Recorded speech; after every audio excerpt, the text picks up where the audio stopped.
this is a fertility update, check-in vibe type video. Morgan and I are both incredibly burnt out on talking about this, on all of it. And so this is me talking a little bit about what's going on by myself. Our first pregnancy that ended in a pregnancy loss, we did a lot of documenting. And so now it feels worse to document because it feels like I'm just gonna have this footage that we're gonna delete later because it makes me too sad to look at. And I know that that's not true. I know that we're gonna get pregnant eventually. But it could be like 2 years from now. And this video, this documentation is gonna eventually be relevant. So that's why I'm doing it. But I don't know that Morgan is in a place where she's able to feel that way. So, hi, it's just me. Today is June 22nd, 2022. We have been posting some stuff on the internet about how we're not talking about fertility content and trying to conceive right now, and that we're taking some time off from trying to conceive. And that is a lie. We are continuing to do fertility things. The vibe that I would like to leave the internet with is that we have no negative information. We just feel overwhelmed.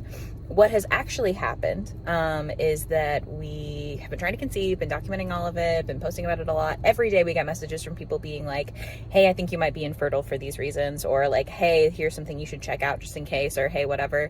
It's a lot of question asking. It's a lot of unsolicited advice. It's not really anybody's fault. A lot of the people who are responding think that they're helping, or they are very young queer people who would like to do the same thing that we are doing, so they're asking questions. All of that is fair. Yeah. All of that is fair. What it's not is helpful to us. It is very overwhelming. And it's particularly overwhelming now in this moment where we've started doing, because we haven't had any doctor's appointments yet, right? We haven't. And we got pregnant our first cycle. And then now in the 4 consecutive cycles after that, we've not had successes, and Morgan's cycle has just slowly gotten weirder and weirder. She's been bleeding for 14 days. Sometimes her cycle is 40 days long. Sometimes her cycle is 10 days long, and she bleeds for 3 days. Super unhinged. It's never been that irregular. Morgan's always had a little bit of an irregular period. Irregular in that it's 36 days long and she bleeds for 5 days, but consistently that's what it was. It is not that right now. So that is not in itself individually concerning. What is concerning is we've started using these pee robots, these we call them the coochie robots, but there's this one called Prove that tests your ovarian reserve, is what it claims to test. And what it tests is your FSH, which is your follicle stimulating hormone. And I'm not a doctor, so if you're looking for actual information, talk to an actual doctor, please. But the information we have right now is that essentially your FSH at Morgan's age of 27 is supposed to be under 10 at the beginning of your cycle. And Morgan's first, you do the FSH test 3 times with Prove. If you read on the internet, it says that if you have over 30, you're in premenopause. It's called perimenopause. And if you have over 40, or if you have over 50 and you haven't had a period in a year, you're in menopause. And follicle stimulating hormone, the reason that it's worse for the number to be higher is because essentially the chemicals that your brain is screaming at your ovaries, if there are less follicles there to grow or less eggs to be created, your brain has to scream harder at your uterus. So Morgan's first test was 12, and that's concerning because it's a little bit off. And then her next test was 20, and then the next test was 45. And in general, everything I found on the internet says that you should just pretend you don't know the lower numbers that you've gotten and basically just go off of the highest number, because that is the one that is most relevant. So if Morgan, it is essentially possible that Morgan has premature ovarian insufficiency, which would mean that she has she's going to experience menopause earlier than most folks, and yeah, and that it would be much more difficult for us to conceive. Typically folks experience perimenopause around like age like 40 to 50, and then you have menopause. Yeah, so we both kind of had an emotional breakdown. Decided we weren't going to talk about it on the internet for a hot minute, and now we have a doctor's appointment 2 days from now on the 24th to get some testing done and talk with a midwife who seems really cool, who is very just like generally really lovely. Yeah, and that is where we're at. Okay, hello, it is June 23rd. This is the next day. This particular midwife is someone who is out of network for us, and a preconception appointment is gonna be essentially like $125. And the reason that I'm comfortable paying that is because, first of all, like, we're incredibly privileged to like be able to do that, right? So step one, like, that's the first thing. Number two, Morgan has like a pretty severe amount of like medical trauma. Yeah, I'll just leave it at that. So she really hates the doctor. It really stresses her out. And honestly, even if we don't really have $125 to just like throw away, but even if we were going to be like incredibly strapped for cash, like, I would pay $125 for my wife to not cry at the doctor. Okay, anyway, this particular midwife, when talking to her about like the lengths of appointments and like what they normally look like, essentially she said they're usually between 60 and 90 minutes. And I would also pay $125 for my wife to just be like heard by a doctor and feel like someone is listening to her, because I feel like every doctor's appointment I ever go to, it's like 15 minutes and they kind of rush you out of there, and that's just like kind of what it's like, you know. So yeah, I don't know if we'll continue to see her after this, but all their like intake paper was like super gender inclusive, super like queer friendly, like very I don't know, like sort of like consent focused, and like and Morgan didn't even know that you could really go to a midwife before you're pregnant, and it turns out you can. It's called a preconception appointment, and it sounds like they have like labs and things that they are able to run from their clinic. Yeah, so with labs and things, I don't know how much this is going to cost, so I'm like a little bit stressed out about it. And I'm also curious if we can go back to them to test my eggs. Kind of a little bit spicy thing is, if Morgan's eggs are not viable for us to use, then obviously we would immediately have to go to IVF, right? So that's kind of stressful. And then separately from that, if we can't use Morgan's eggs, if we have to use my eggs, then we cannot use our sperm donor's eggs. Whoa, our sperm donor's sperm.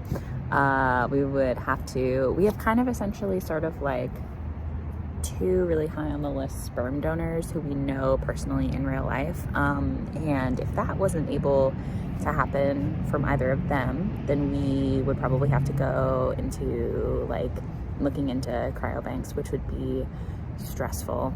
If we were to use a sperm bank, we would try to have like an open donor, like someone who our kiddo is able to talk to later. I just really don't want them to have I don't want them to feel like they have any questions about like who they are or where they're from. Like, obviously their conception is going to be something that we talk about very early on, in like really like easy, simple terms. Like, there are 2 ingredients that you need to make a baby, and Pee and Mom only had one of those ingredients. We had to get help from somebody else, you know? So like, that's kind of going to be like the verbiage around it initially.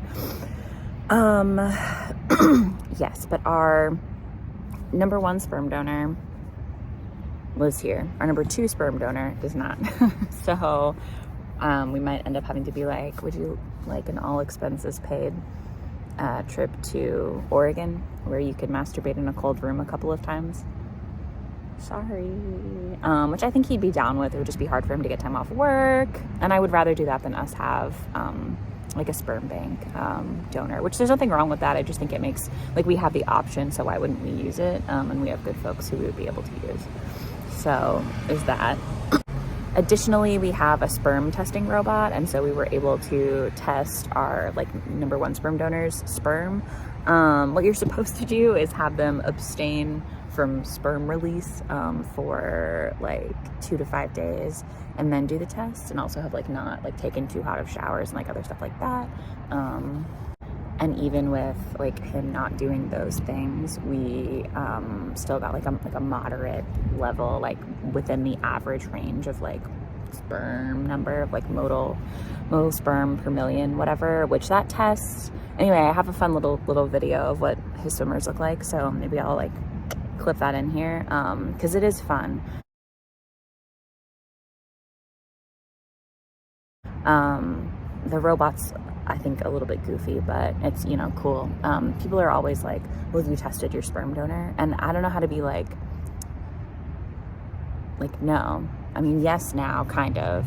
I just don't want to make my pal go to the doctor if they don't have to conceive a child that is not theirs, right? Like, that seems over the top. So there's that. Also, something that's kind of like a new shift in the way that we've been doing at-home inseminations is that we have started paying our donor anytime we feel like we're being annoying. So I would say, like, I don't know, like, Morgan's cycle has been really weird, extra long, so every couple of weeks, I would say like every other time, we pay him like between $50 and $100 for you know, sperm, just because it feels rude not to, like, we're taking up his time, you know what I mean? Yeah, I think that is it for now. We've got the appointment tomorrow. Morgan's very stressed out about it. We had a really long conversation about how essentially, like, pretty much anything is workable, you know, like, we will just have information and be able to use that information moving forward. So yeah, excited and also nervous. Today is June 29th, 2022. We were supposed to have Morgan's appointment on, I think it was supposed to be on like the 24th, 25th, doesn't matter. Anyway, that didn't end up happening. It had to get bumped out because our, the midwife we were going to see, had like a birth essentially. So she had to change our date, which is totally fine. Just to kind of like recap, content warning for this next one, I'm going to talk about pregnancy loss a little bit. So initially when Morgan had gone to her OB and was like, hey, I'm going to be trying to conceive, you know, can you guys just kind of like check and make sure everything is all like good to go? They didn't really do anything. They did like a pap smear and that was it. And they're like, how old are you? And Morgan was like, I'm like, you know, 27, I think at the time, 26. And they were like, you should be fine. You should be good to go. And when we had the miscarriage, right, like, I don't know, it didn't feel like, especially after the fact, like when we were like, hey, can somebody see us? Like, can somebody do some tests or do like anything? And I know that most miscarriages are caused by, it's like 50% or some like huge number are just like chromosomal abnormalities. So essentially like the sperm and the egg that come together, the DNA sequence is something is up with the chromosomes. And so the body just kind of like rejects that pregnancy. That's why they're so common. It's very, very common. And obviously that's not anything, but like if there was something else that we could know, like we wanted to have that information just like diagnostically. And I, you know, like, so anyway, we essentially just keep being told by doctors before this point, like, no, you're fine. No, you're young. No, you're good. Like, don't worry about it. Like, no, like, unless something bad happens, like, don't worry about it.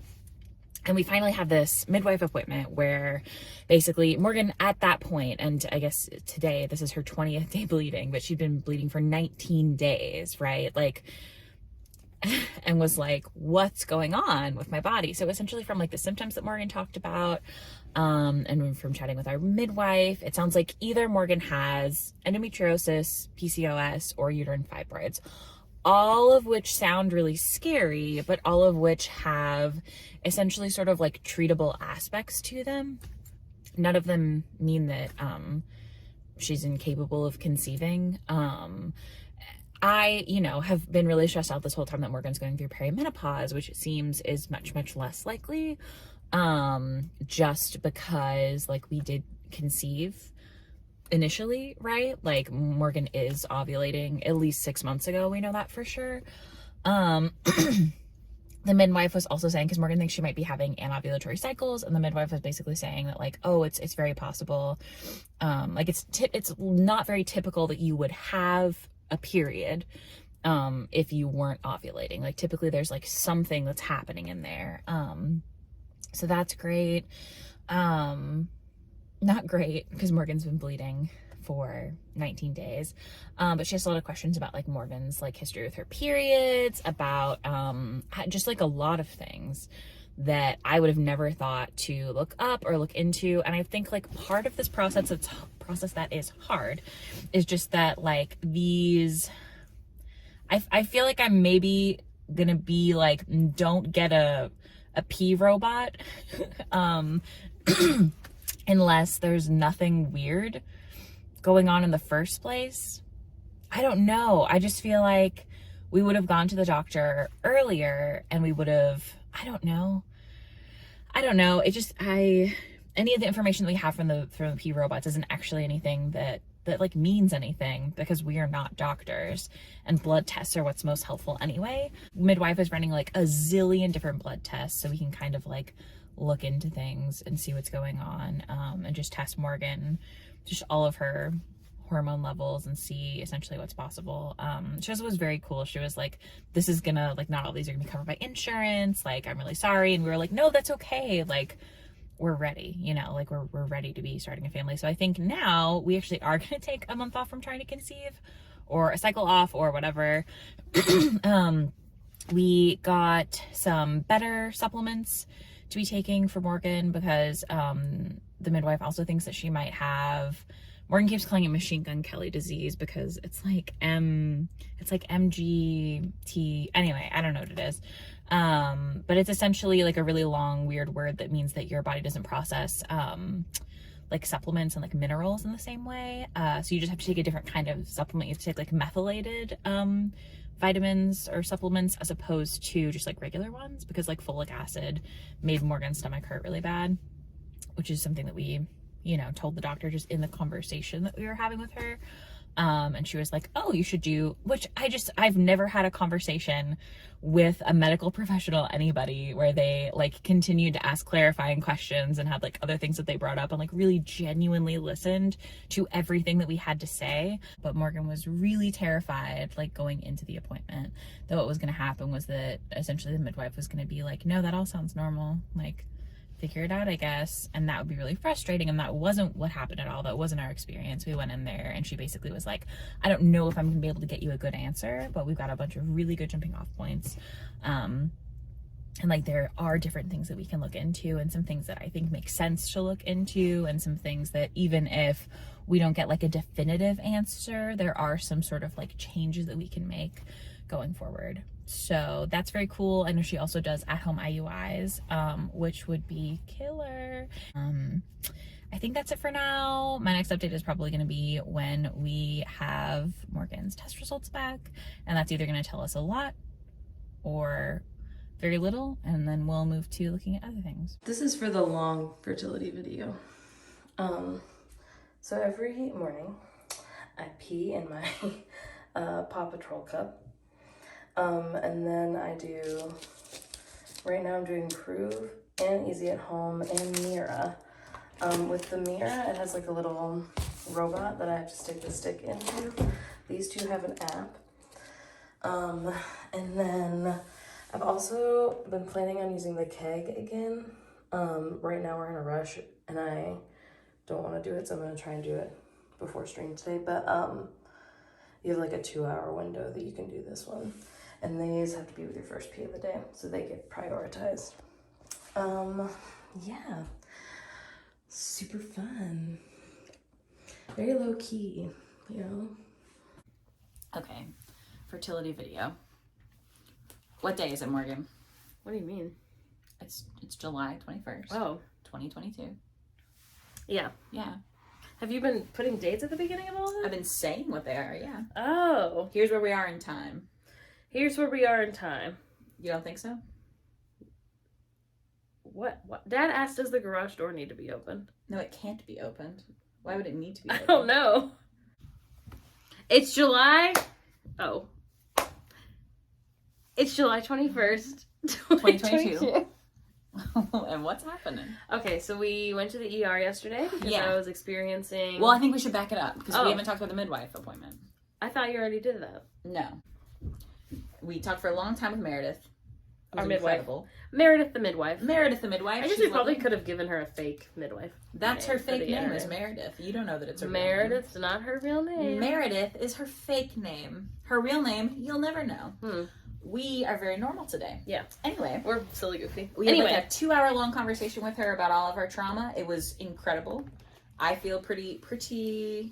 It was literally a 2-hour appointment. It was literally just her taking a ton of notes while we talked about like different things that happened to us and then different things that have happened to me. Yeah. For like years. Yep. She was super validating. She was like, just so you know, XYZ, like that's not normal. Yeah. So, like, it's nice and important that we get you help for these things. Yeah, what's the thing they think you have? Machine Gun Kelly disease? Oh, I do have it. Yeah. It's MTHFR. And the way that I remembered it is it kind of looks like the word motherfucker if you were taking out the vowels. MTHFR. There's no K, I guess, for fuck. Okay. But still though. But it basically means that Morgan doesn't have a specific enzyme. It's like 25% of the population has it. It's a mutation. It's very common in folks. But our midwife knew because Morgan said something about getting like her tummy hurting and having sad poops after taking prenatal vitamins. And it's because your body can't process them. So we're still taking fiber because fiber is important. But now Morgan's on supplements that are methylated. On more expensive supplements, essentially. Right. And that's kind of like all that needs to happen. But that... Yeah, you can Google it if you think, like, if it's basically like, she was like, you know, have you always had weird tummy issues that, like, don't seem to be pinpointed to one thing? And I was like, yes, because people would say, I think you're lactose intolerant, and then I had an allergy test done, and I'm not, as far as the allergy test could tell. And then also, like, I don't have any issues with, like, ice cream or, like, cheese, usually. It's, like, if I have, like, a lot of cheesecake or, like, cream cheese... Sometimes we'll do it, and also like super weird. Like there must be like a sugar in those like Frappuccino drinks. Those have always really messed up my stomach. Yeah. Anyway, and she was like, I think you might have this genetic mutation. Right. Anyway, so Google it if you've ever had weird tummy issues. And for like kind of no pinpointed reason. Yeah, she was like, we can test for that. She finally got insurance to approve. It did take a long time for insurance to approve it, so know that. Blood. We essentially checked all of Morgan's levels. I told y'all about the stressful FSH numbers that we'd had when we checked them with Meredith. It was down to a 5, which is great. Yeah, much lower than 45. Much lower. Also, our lowest number we'd had before that was 10, 12, I think actually. Oh, maybe. Yeah. So all that's really good. And then Morgan's been taking supplements. Chase tree berry and... I think did we not film all the supplements? No, I didn't. Did you? No, I'm thinking about stream. That makes sense. We'll film them. We'll film the supplements. About our daily... I'll do like a little mini vlog inside of the vlog. It's time to talk about supplements. It's my favorite time at the times. It's supplement time. Time for supplements. Okay. Yeah. All right. Here's what we're doing. Here's what's going on now. This is just the fiber pills from Costco. It is in a Target vitamin D bottle. It's not that. Morgan takes 2 of these every evening. We have... Did you take your morning medicine, baby? What? Did you take your morning medicine? Yeah. Okay. We have also at night... this Thorne Basic Prenatal that is, it's got methylated folate in it because Morgan's got that MTHFR thingy, tested positive for that. Magnesium. Morgan takes 1 of these also at night. And then, where is, the turmeric, which is supposed to help with inflammation. I don't know. And something else. Don't know what it was. Okay. I think that's all. For the nighttime, also just regular old allergy medication. I think that's it. And then in the morning, Morgan does 2 Chase Tree Berry. These guys, they smell just really weird. Kind of like if rosemary smell was like awful instead. And then also this B6, B12 methylfolate. She was taking it at night. And then my best friend Hannah said that sometimes it makes her wired. So, and also Morgan's not been sleeping really good. So now we're taking it at night. And that is the current supplement lineup. Meredith genuinely was very like, I don't know, like sort of like hopeful, and we hadn't had any of that for a long time. That's true. So it was very cool to have Morgan go in there and be like, I bled for 24 days.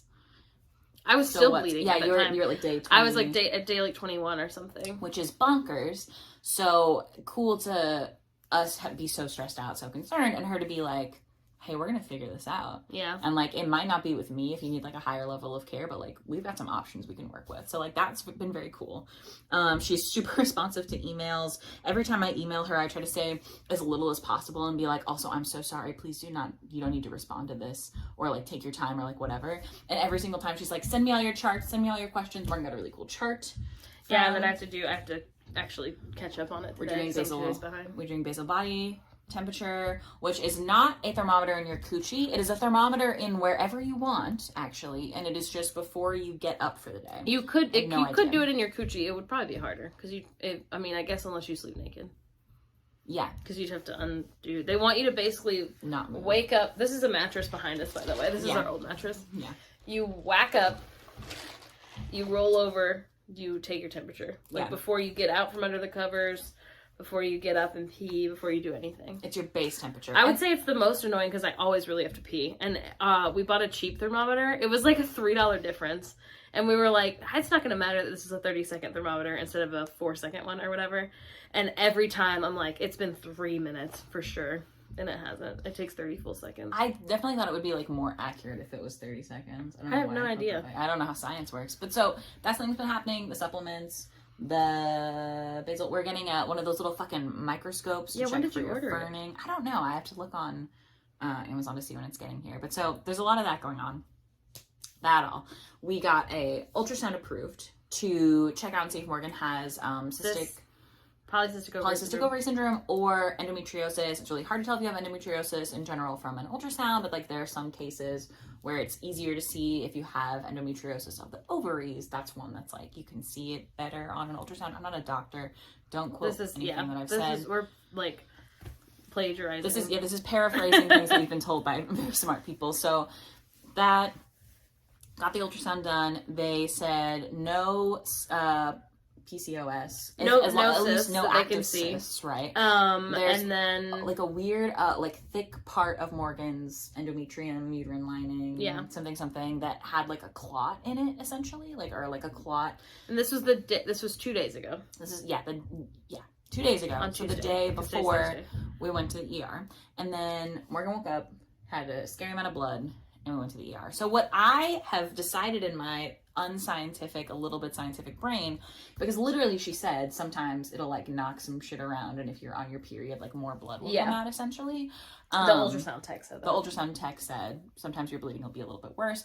I'm curious if she like knocked loose like the last clot that Morgan needed to kind of like pass for her body to like. And like maybe that's why I've been bleeding so much, because my body was trying to get rid of it. Yeah. Again, we're not doctors. No, we're not doctors. These are things we'll bring up to the midwife and to the OB. Right. And that we're going to ask about, and we're going to see what the situation is with that. So basically, and you just essentially had that really scary clot, and then like it was fine, like normal bleeding. Yeah. And it's normal bleeding today. Today is still day 11. Which is annoying.